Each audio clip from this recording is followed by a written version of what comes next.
Hello friends, today we will be talking about international financial system. The trade undertaken between two or more countries is known as international trade. This trade involves different currency and as a result, currencies have to be in same form for enabling the exchange of currency in a smooth manner.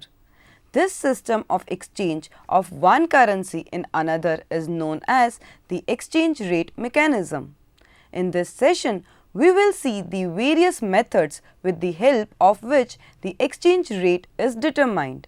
The system of exchange rate determination is the backbone of the international trade.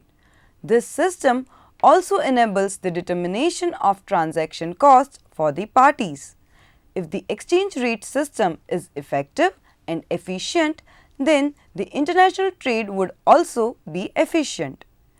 International financial system, past, present and future. Over a period of time, many systems were tried to enable the international trade to be effective and efficient. The system adopted at a given point of time was influenced by the economic and political situations prevailing during that period. The exchange rate regime can be broadly divided into two different types. First, fixed exchange rate mechanism. Second, flexible exchange rate mechanism. Let us understand these before we proceed to the various exchange rate mechanisms. The first one, fixed exchange rate mechanism. The system is characterized by the fact that the exchange rate of one currency against the other currency is determined by the rates that have been decided by the monetary authorities. This rate is determined by the authorities either by legislation or through intervention in the foreign exchange market. In order to fix the rate of their currency against the other currency, the central banks would be holding reserves of the other currency. Let us understand as to how the exchange rate in the fixed exchange regime is maintained at an equilibrium level by the monetary authority. Assume that the demand curve for the Indian rupee is D and supply curve is S. So, the exchange rate that is determined is E, which the authority has to maintain. Now, let us assume due to increase in demand, the demand curve for Indian rupee has shifted to a higher level at D1, but the supply remains constant. Then the exchange rate which would be arrived at would increase to E2. Now, to maintain the exchange rate at E, the monetary authority has to release the Indian rupee so that the demand can be met and the exchange rate could be brought back to E as the increase in supply will allow the establishment of equilibrium. Now, let us assume that the demand of Indian rupee remains the same, but the supply increases from S to S1. Then, the exchange rate that is determined would reduce to E1. At this point, the monetary authority will have to reduce the supply of Indian rupees from the market by buying the excess Indian rupees so that the equilibrium can be again established. The fixed exchange rate have various advantages if adopted as a mechanism to determine the exchange rate, which are: the first one, facilitates international trade.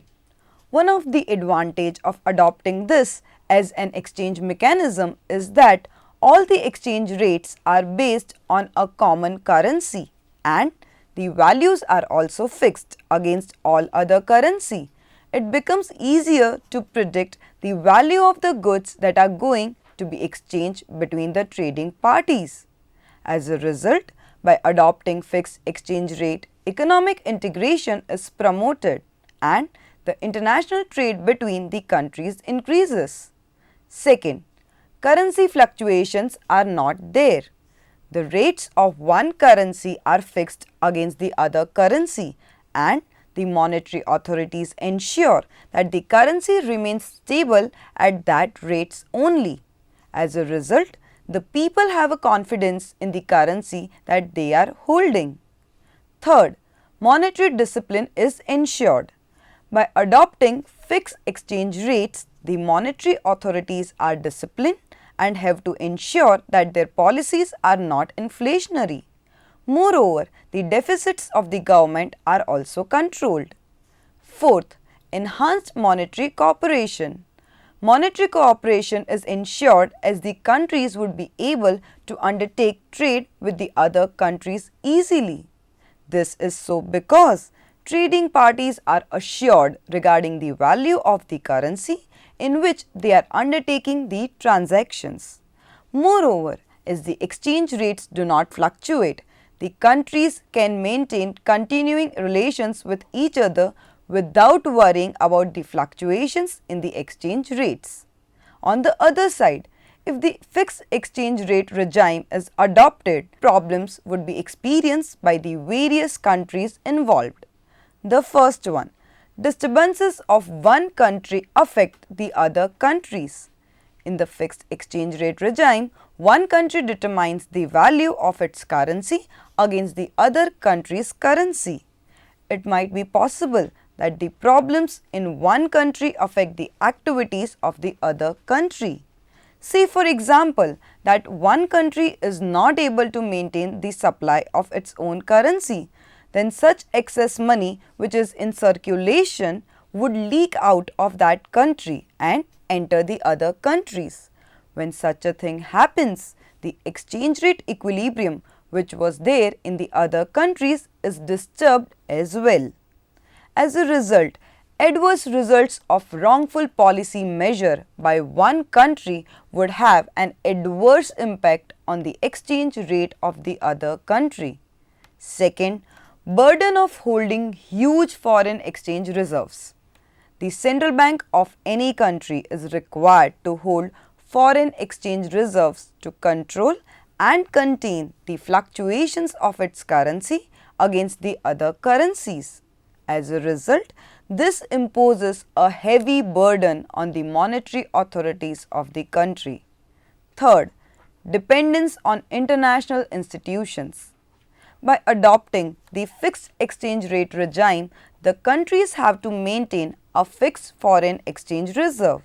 When they experience a shortfall in these reserves, they have to borrow the money from the international organizations to fulfill these shortfalls. As a result, the countries may lose their sovereignty. Second, flexible exchange rates.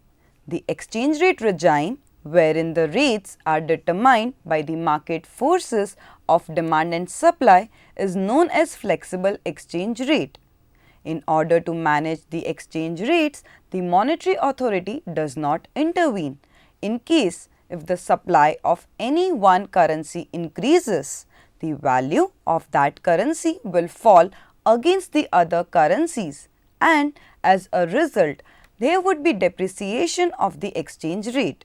A new equilibrium would be established due to this. On the other hand, if there is a shortfall in the supply of the currency, then the value of the currency would fall, which would lead to appreciation in the exchange rate. At no point would the monetary authority intervene in the determination of the exchange rate. Let us understand as to how the exchange rates are determined under the flexible exchange rate regime. Here in the figure shown on the screen, D and S are the demand and supply curves of Indian rupee. Here, when they both intersect, an equilibrium is established at point P and the exchange rate which is determined is E. Suppose the exchange rate due to some circumstances rises from E to E2. Now, as soon as the price increases, the people who were holding Indian rupee in the international foreign exchange market would release the rupees in the market to obtain a benefit of the increase in the exchange rate. Now, the actual supply required is OQ2. As a result, due to the excess supply of the rupee in the market, the exchange rate would again come down to the level of E and attain equilibrium.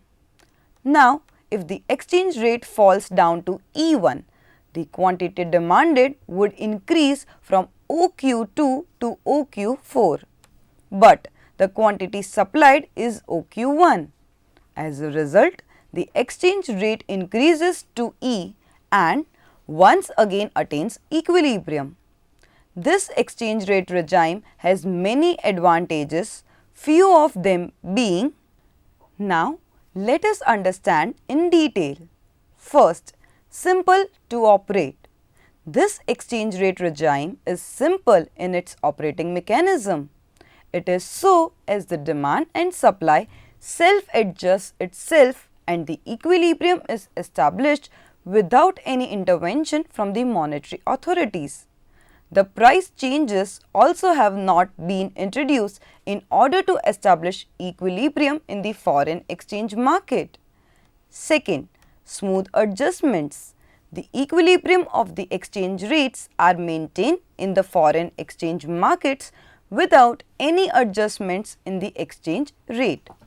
This is so because the market forces adjust themselves accordingly and thereby help in establishment of the equilibrium. In case if any disequilibrium is observed, the corrective measures are taken by these forces and again equilibrium is restored in the markets.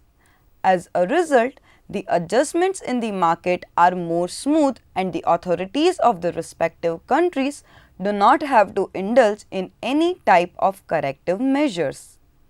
Third, no need for foreign exchange reserves. The countries do not have to hold foreign exchange reserves as they are free from the hassle of controlling and fixing the exchange rate of their currency against the other currencies. Moreover, they are also free from the burden of ensuring that the exchange rate of their currency remains same against the other currencies for which they had to hold on to huge foreign exchange reserves. The country whose currency is on deficit as compared to other currencies will allow its currency to depreciate to attain an equilibrium rate. Fourth, effective monetary policy. The monetary policy of the countries become more effective. This is so because if a country wants to increase its output, it will have to just lower its interest rates. This would result in an outflow of capital and this would in turn increase the rate of the currency in the spot market. As a result, the exports of the country increases and the imports would reduce. Any country which wants to reduce their inflation would adopt a reverse policy, whereby it would increase the interest rates and would be able to contain the inflation. Fifth, promotes international trade. This system also ensures that the international trade between the different parties continues. This is so because the market forces adjust the prices of the currency against the other currency and as a result the currencies would never be over or undervalued. On the other side, there are some limitations of this system. First, misallocations of critical resources. It might be possible that the exchange rate that has been arrived by using flexible exchange rate might not be appropriate. This might lead the parties concerned to use additional resources which might have been put to use somewhere else. As a result, the critical resources are wrongly allocated.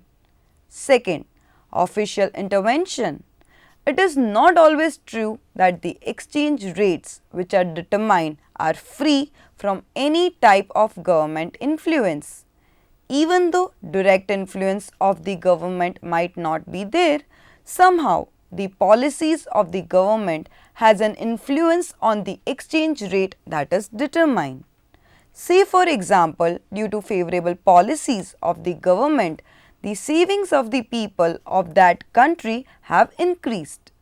This means that the country can become an investor abroad. Now let us assume that the domestic currency is flowing out of the country. It means that the supply of the domestic currency in the foreign exchange market increases. Due to the increase in the supply of the domestic currency, its exchange rate falls down. Sometimes it can also happen that two opposing countries try to influence the exchange rate prices to obtain favorable terms from the remaining countries. It might be possible that retaliation of some sort would be done by the other countries as well, which might result in an exchange rate war among the countries. So, in order to avoid such situations, some sort of agreement would be there among the various countries. Third, exchange rate risk and uncertainty. Under this system, the exchange rate varies frequently and as a result, all the parties involved are exposed to risks and uncertainty. These in turn hamper the development of international trade and restrict the movement of capital from one country to another. Say for example, India enters into a contract with Spain and promises to pay the amount of transaction in euros. Now, let us say that the exchange rate moves to a higher rate on the day when the transaction has to be honored. Due to this increase in the exchange rate, the party who is in India would have to pay a higher amount. Such type of fluctuations also hamper the establishment of long-term relations between two countries, and as a result, the trade between the two parties does not develop. The exchange rate systems which were adopted can be classified in these two systems only. Now, let us understand as to over the period of time which are the various regimes which were followed to determine the rate of one currency against the another. First, gold standard. One of the oldest systems for the exchange of one currency against the other was the gold standard. It was introduced for the first time in Great Britain in 1844. The currency of a country was expressed in terms of a specific unit of gold. The currency of the country is backed by the gold reserves of that country. The standard unit of the currency is fixed according to the value of the fixed quantity of gold. So, essentially, it is a fixed exchange rate regime. The policy makers under this system had to ensure that sharp fluctuations in the balance of payments are not observed by ensuring that the gold reserves of the central bank neither increased nor decreased rapidly. One of the features of this system was that the currency is freely convertible at home as well as abroad for the value that has been fixed. The rate at which the currency is determined would be the cost of shipping the gold from one country to another. When this system was introduced, Britain and other developed countries used pure gold standard and the exchange rates were determined accordingly. For example, if $1 was worth 40 grains of gold and 1 Indian rupee was worth 2 grains of gold, then if someone in India wants to exchange Indian rupee with US dollar, then he will have to exchange 20 Indian rupees against 1 US dollar. This method of exchange rate determination is also known as the mint par of exchange. Then 20 Indian rupees have to exchange to get 1 US dollars. One of the advantage of this system was that the exchange rates remained stable during this period, as any deviation caused would be corrected automatically by the movement of gold between the countries involved. At the time when the gold standard was used as a system to determine the exchange rates, the trading between the various nations was also settled using this method. The countries which were importing more than they were exporting had to ship gold out of their country. Let us understand this with the help of an example. India imports goods worth 2 lakh US dollar from USA and has exported goods worth 50,000 US dollars. This means that India has a trade deficit of 1,50,000 US dollars. So, as a result, India will have to ship gold worth 1,50,000 US dollars to USA to cover the trade deficit. This gold that is shipped by India will be used by the US government to issue more US dollars. This system survived up till 1914 as the countries believed that it was the best system and were prepared for free movement of gold from one country to another. But the situation changed once First World War began. The countries were not willing to allow the free movement of gold from one country to another. Moreover, the countries which were involved in the war prevented the conversion of their currency into gold or other currency. These policies which were adopted by the various countries led to the downfall of the gold currency standard system. The First World War led to the withdrawal of gold as a currency and a medium of exchange. In order to finance the war expenses, the countries involved replaced the gold in circulation with currency notes. By the end of the First World War, majority of the countries were experiencing inflation in their economies. When the war ended, an international conference at Brussels was held in 1922, wherein it was decided that a modified version of the gold standard system would enable the countries to contain the inflation in their economies. As a result, a new exchange regime was put into place which is referred as the gold bullion standard. Under this mechanism, the paper currency replaced the gold that was in circulation and the gold was held just as a reserve for the currency that is in circulation. Banks of the respective countries exchanged their currency for gold, but only if the requirement is in large quantities. The gold was freely exported and imported from one country to another. One of the limitations of this system was that as the value of the currency was delinked from the value of the gold, the value of one currency against the other currency became difficult to determine. Moreover, this system was also not effective as it was adopted during the post-war era, wherein all the countries had a feeling of increased nationalism and tried to compete with the other countries by indulging in open market operations, which hindered with the gold money relationship. Majority of the countries were debt ridden and were unable to repay them. The central banks of the countries resorted to strict credit controls to contain the inflation in their economies. Import tariffs were also levied by many economies to revive their domestic industries again.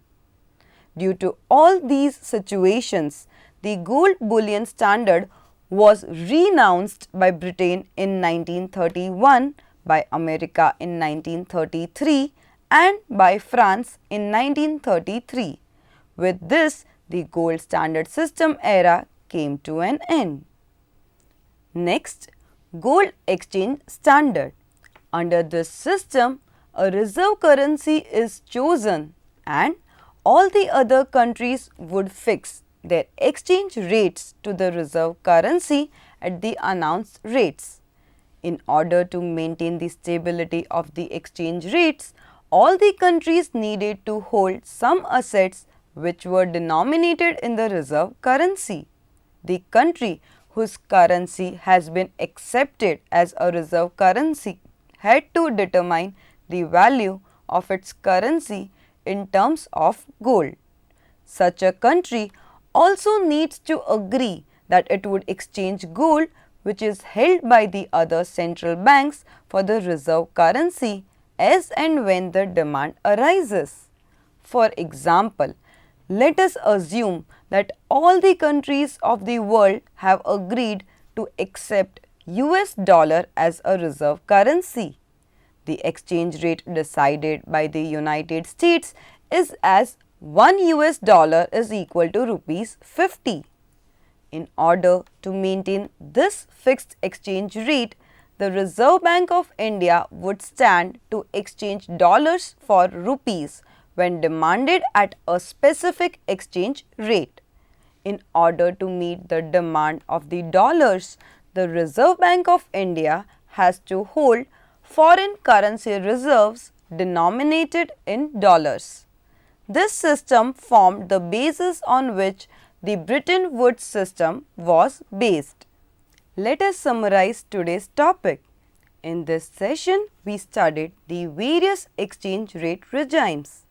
The first regime that we covered was the fixed exchange rate regime, wherein the exchange rate is determined with the help of intervention by the monetary authorities of the country such as the central bank. We also covered the various advantages and limitations of the fixed exchange system. Then we saw the floating rate exchange mechanism, wherein the exchange rate was determined according to the market forces of demand and supply. We also saw the benefits and limitations of this system. Then we proceeded to see two exchange rate regimes which were adopted to determine the exchange rates of the various currencies. The oldest regime was the gold standard system, where the exchange rate was determined by fixing the value of each currency against the some quantity of gold. Then we proceeded to understand the gold exchange rate standard, where the rate of a reserve currency was fixed against gold and the rate of other currencies was determined against the reserve currency. In the next session, we will cover the further developments in the exchange rate determination mechanism. I hope that you have understood the mechanism that we have covered in this session. Thank you for joining us.